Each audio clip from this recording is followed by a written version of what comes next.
good out to the city. It really is. And so in addition to limiting your physical activity, what I was saying was it can disturb your sleep. Most people use their phone are on social media that like immediately before they go to sleep. Yes. And that is very, very, very bad sleep hygiene. Like, you should not be connected. You shouldn't be reading an hour before you go to bed because it doesn't allow your mind to calm down. So if your mind is not calmed down, you cannot sleep well and rest. And so physically, this stuff can have an impact on you as well. But the two last ones, that I want us to dig into just a little bit is how technology and social media increases the fear of people having the ability to be alone and actually really, really be by themselves and alone and safe in their own thoughts. What you think about that?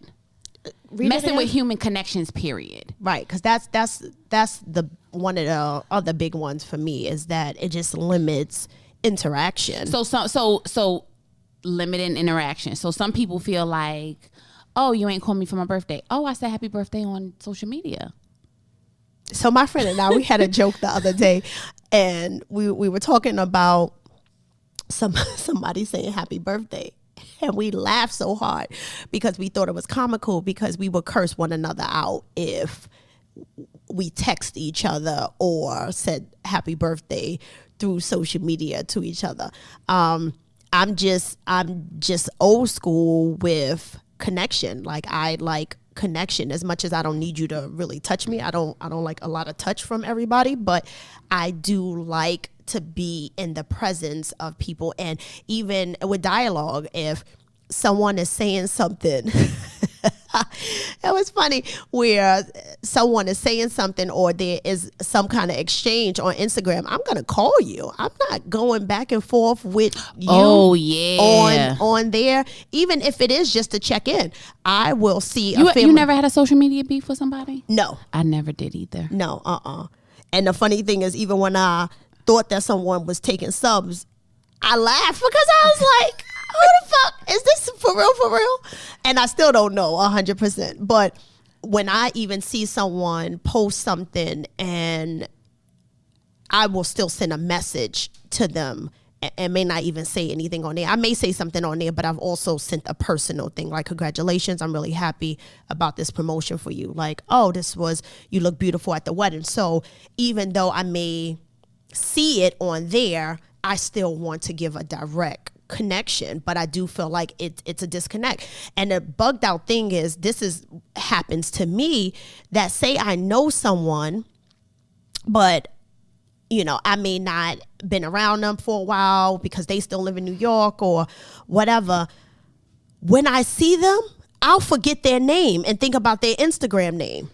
And I'll be like, because I see that more daily or something if they post and I'll be like, what? That is so bugged out to me, where I'll be like, style 183. And I'll be like, what the fuck is your name? In my head. And then it'll click. But that reminds me of the disconnect, that people sometimes won't even know a person's name and only know that. Or now the era is people don't exchange phone numbers. It's give me your Instagram. So I know people who are in or dating or cool with someone, and they communicate via the DM. That just gave me anxiety, though. Oh, you don't know that? No, I do know that. That is the, hey, what's your number? Hell no. Put your Instagram name in. Hell no. And it's straight through DM. So there is no personal, like, well, let me call you. That's scary to me. I remember being on the phone with my boyfriend at 17 for 2 hours. Now it's a long ass thread that somebody could screenshot for 2 hours. No. So it just really limits that interaction, that personal connection, that interpersonal piece. And so I think that could be inhibiting in a way of, if I give you my if I meet you out somewhere, right? And you know, how do people become initially engaged? Usually by physical attraction, right? So you decide, oh, I look like a nice person, you might want to get to know me a little bit. We exchange Instagrams. I check out your whole Instagram, I'm making a decision. Well, that's what people do. So my ever made look up K-Search. I forgot it's not K-Search in New York, but it's K-Search here, or any judicial kind of thing people would search. People will use Instagram as a way to figure out, oh, it looks like he has children. It looks like he doesn't have children. You know, it never seems like he goes to work. And, you know, people will assess or try to size a person up based off of their page. And I said to someone recently, like, well, is that smart? Because you got to think, people are putting on there what they want you to see. So you don't know if this person has a girl or doesn't have a girl or doesn't have children, or don't want you to know where they work. So, or even on the flip side, you posting something that you think is appealing, and to me it's corny and it's a turn off. So it's like, or I remember a couple months ago, you know, I don't let people hook me up, right? And so somebody's husband tried to hook me up, and so they sent me this dude's Instagram. I looked through the Instagram. You should have a laughing on here. Go ahead. I looked through the Instagram and I'm like, this dude doesn't know how to fucking spell. No, thank you. Oh, wow. No, thank you. Absolutely not. Yeah. Not interested. But it's kind of one-sided. I think it's more not necessarily dangerous, but I think it's a little bit worse for people who are already isolated. I think it can increase your need to feel isolated and not have any type of human connection because you feel like you know everybody. Somebody on Instagram was like, I got a million IG cousins and nieces and nephews. I ain't never met them in real life, but I swear I feel like I know them through Instagram. And that's why people say good morning, family. It feels like a family. People are encouraging you. Good morning. Have a great day. Oh, you look bomb in this picture. Oh, you this. Oh, you that. You start to feel like you are connected to people where you don't demand it from someone in the actual human experience. You know, you like, well, I'm good. But there are people who they'll like your pictures, they'll comment on your page, but if they see you in real life, they won't say shit to you. Mm-hmm. Well, it gets a little tricky for me because there are times where people have said something to me in real life, and you didn't fucking know who they was, and I didn't know who they were, and I felt awkward. And then, you know, my daughter or somebody may say, oh, that's such and such, and it's like, from Instagram?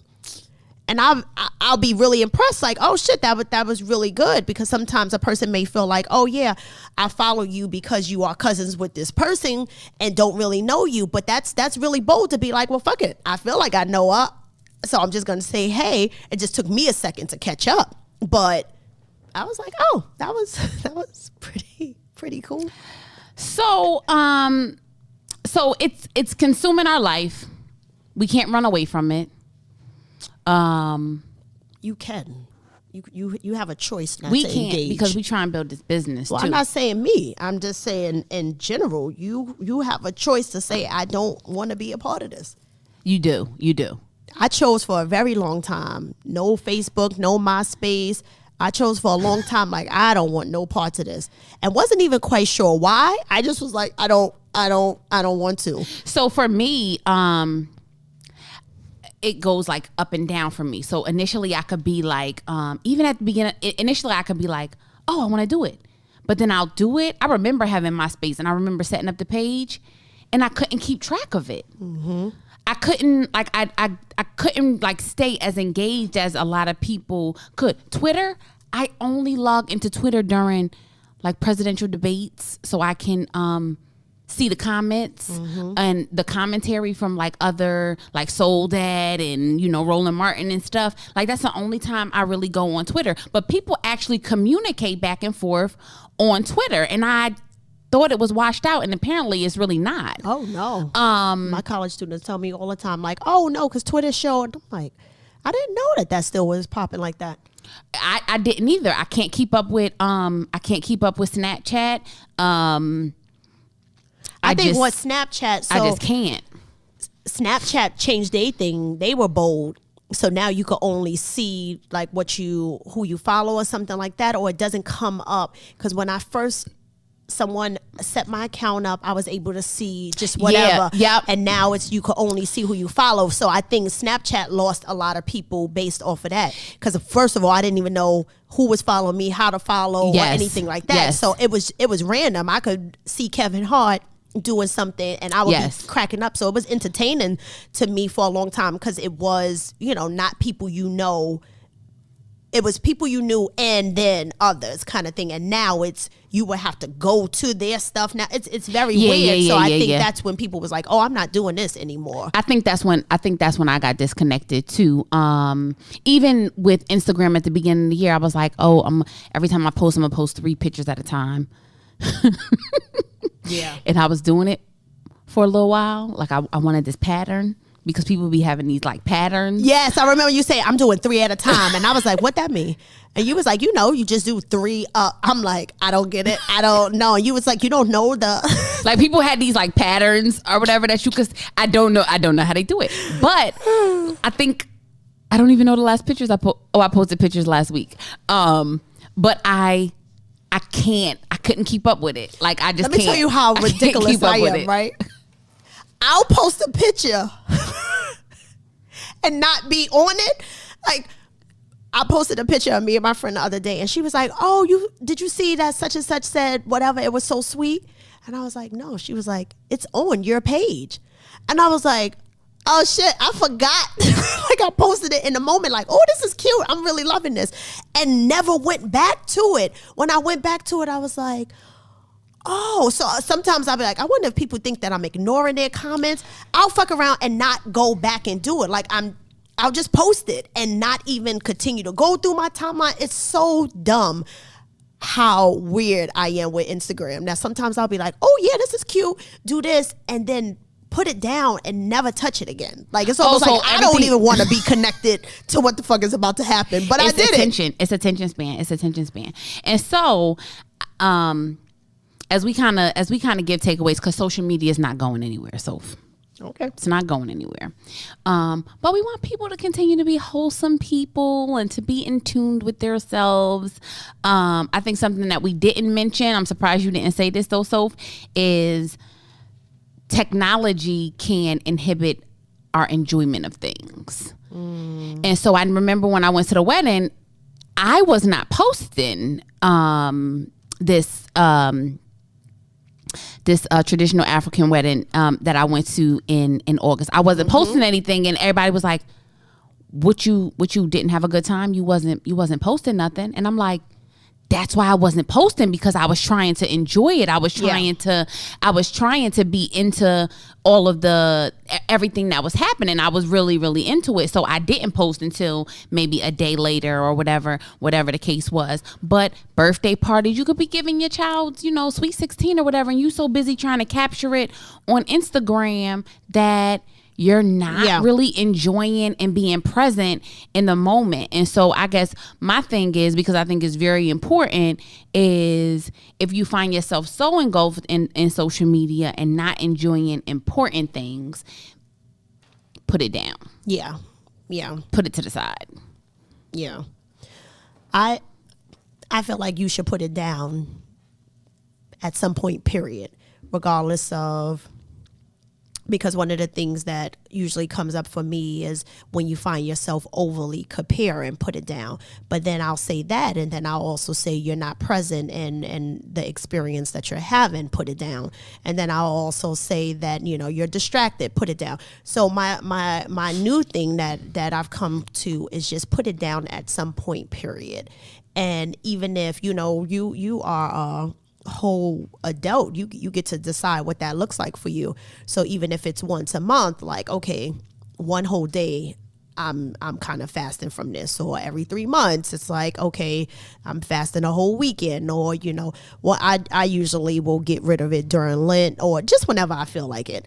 One time my husband and I, we went 3 months and didn't go again until like our anniversary. So we didn't go the whole summer, and then like in September it was like, happy anniversary kind of thing. So it's whatever you feel, you know, when you just feel like you're, it's pulling something from you. And that's the awareness part of just sitting with you, because all of these things we listed, social media may not be doing any of that for you. So say, even if it is your business or something, it's like, you know what, maybe I need to just put this down for a second and just kind of go back to my brand, go back to, you know, my marketing strategies, and just kind of praying over my vision of the business, and then pick it back up, you know. So no matter what it is that you're using social media for, my biggest takeaway is put it down at some point, period. I don't care if it's from 9 to 5 for a day or whatever it is. It's just too much of anything, a person, clothes, money, too much of anything can be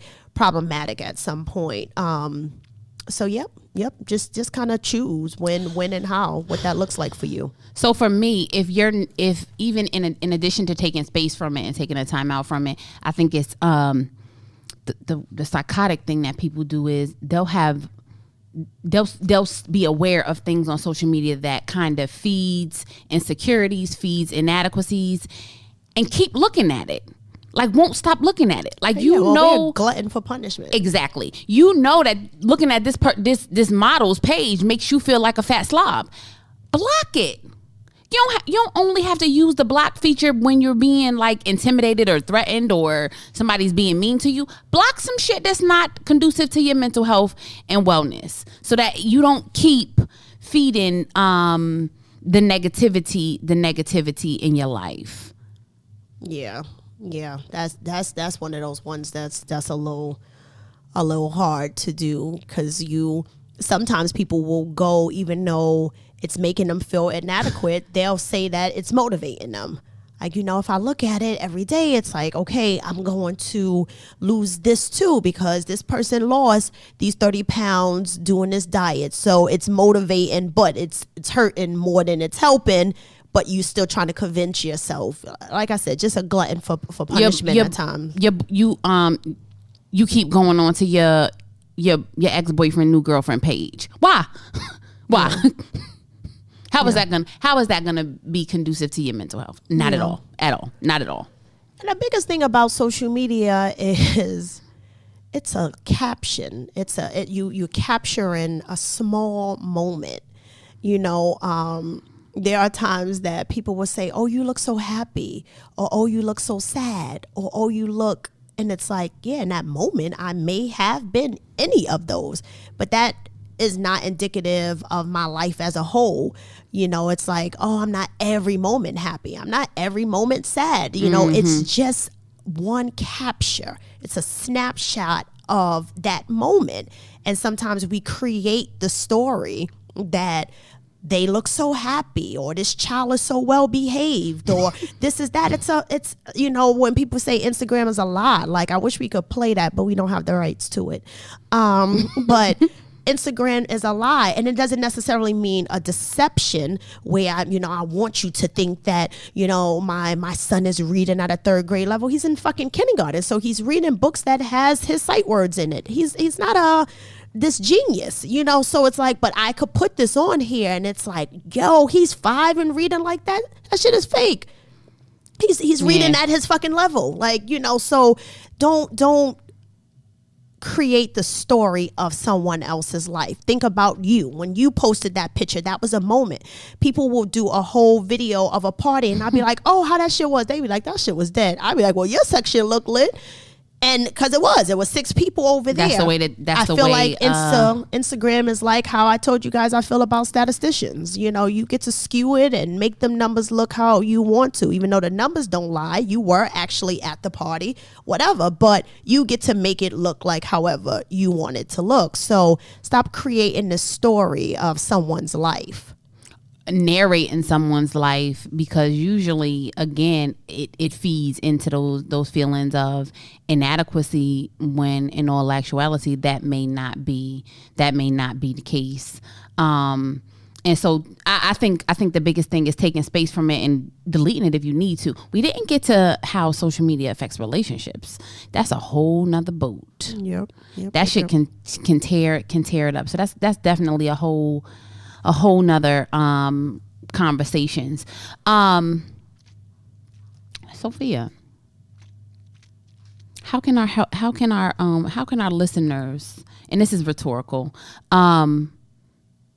help us through social media get the word out there? Repost. So we have That's the biggest thing. Shout out to people who's been reposting. I've been coming, so I don't know how to market well. I will say that. I don't know how to sell myself. I could sell some shit for somebody else in a minute, like, yo, this person got these cars, this person got this, but I don't know how to do that for myself. Somewhere I've convinced myself that I'm going to sell myself on my own. But I've been running down on some of my friends like, what's up? I don't feel like you support me. I don't feel the love. And they like, yo, you know what? And nobody's giving me no slack about it. It's like, you right. Because I must say, you'll support if I sell underwear that you can't fit. Right. You'll support it just to get it. So I have been running down on people and they've been like, yo, got you. I'll do it. And I've been so proud of myself. My friend was in town. She was interviewing people about different topics. I was like, and she's a Capricorn.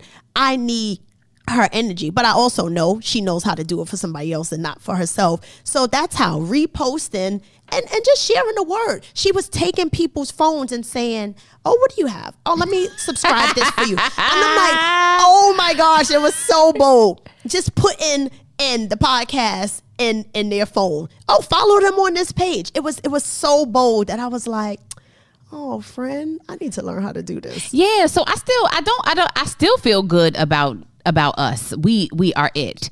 And this is going to be big, but we are asking, I'm going to ask our followers and some of our listeners, because all of our listeners may not be our followers, right? And vice versa. Yes, definitely think we have more listeners than followers. Yes. But we're in 33 states, 16 countries. 16 countries. Mm-hmm. Tell a friend about Real Therapists for the Culture. Tell one friend. If all of our followers tell one friend and have one friend follow the Real Therapists for the Culture, you will assist us with only 2 seconds of your time get bigger than we already are. So that's our social media challenge for the week. Tell a friend to tell a friend. To tell a friend. Tell a friend to tell a friend. When we back, Soph, we're back in December. Yep. Yeah, because you guys got Thanksgiving coming. We will. So celebrate with your families. Oh my gosh, make sure that whoever house you go into or you hosting, make sure you paying attention to your emotional maturity, being around that cousin who you haven't spoken to all year and there's still been some tension there. Figure out if you want to have the conversation before they get there. Take all of this into consideration. Remember, this is a season where people sometimes don't feel the best. Yeah. We got grief going on. Financial situations, just be considerate and be present. This is a time, put your phones down for a second and really immerse in some games and, some good stuff. So we'll be back in that first week in December. First week in December, we will be back to conclude with our last 2 episodes of season 2. That has zoomed by. Yeah, really did. Check on some of your strong friends you ain't heard from in a while too. Make sure they okay. Till next time, we are out. Follow us on Instagram and Facebook, Real Therapist. You can catch us on Google Play, iTunes, Spotify, and Pocket Cast. Yes. Be gentle to you. Peace out. Till next time.